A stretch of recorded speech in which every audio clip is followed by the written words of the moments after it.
Trail Talk here on LTTV. I'm Chris Forde, the Director of Marketing for Lincoln Trail College and Illinois Eastern Community Colleges. And to my right is Dr. Zahi Atallah, the President of Lincoln Trail College. Zahi, how are you doing today? I'm great. How are you doing, Chris? I'm good. So we've started the conversation about growth mindset.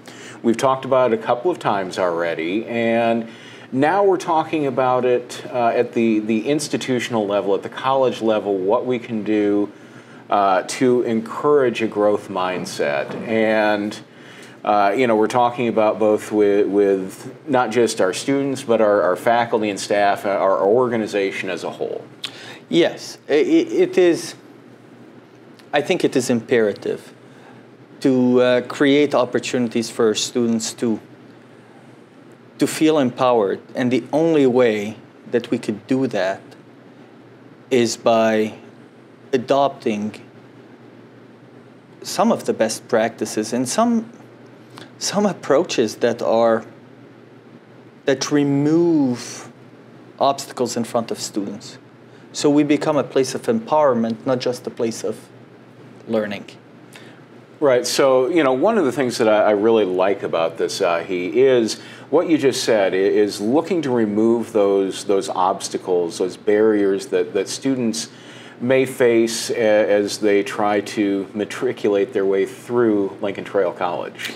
Yeah, I was just actually this morning just reading an article, and they spoke about the hardships of the non-traditional adults, and it's a survey by the Chronicle of Higher Education of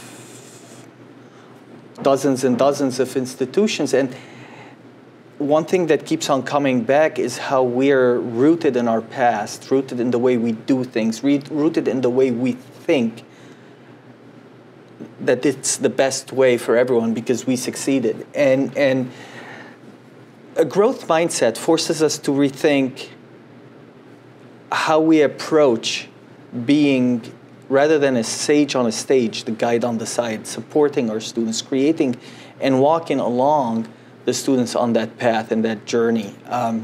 So for instance, we talked a little bit about interactions between a faculty and a student. Before we talked a little bit about how to empower the student through the power of the not yet, as opposed to, oh, you failed. But here we're talking about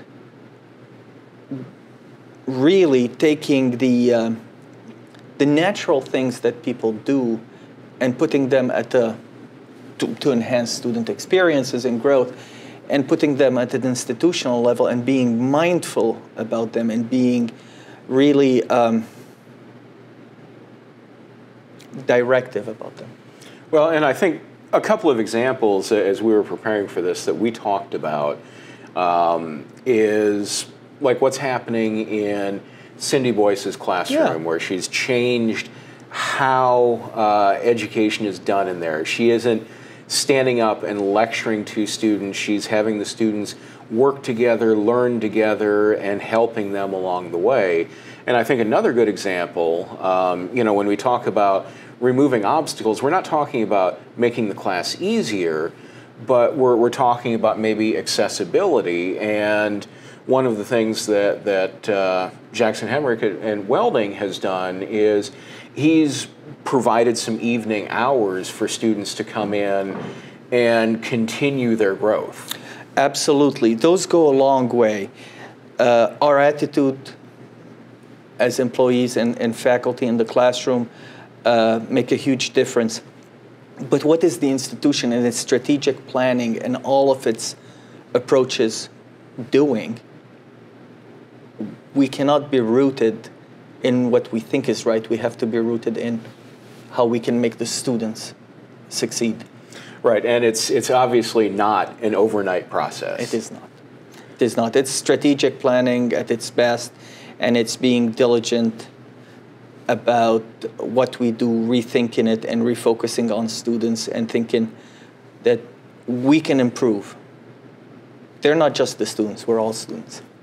I think that's very well put, and I think that's a good place to end for this week. And this is a conversation that we'll continue to have here, but we've been talking about growth mindset at the institutional level on Trail Talk this week. If you like this video, please go ahead and like us on YouTube, ring that bell so you get notifications after you subscribe, and certainly like and share our content on our other social media platforms. So for Dr. Atallah, I'm Chris Forde, and we'll see you next time on Trail Talk on LTTV.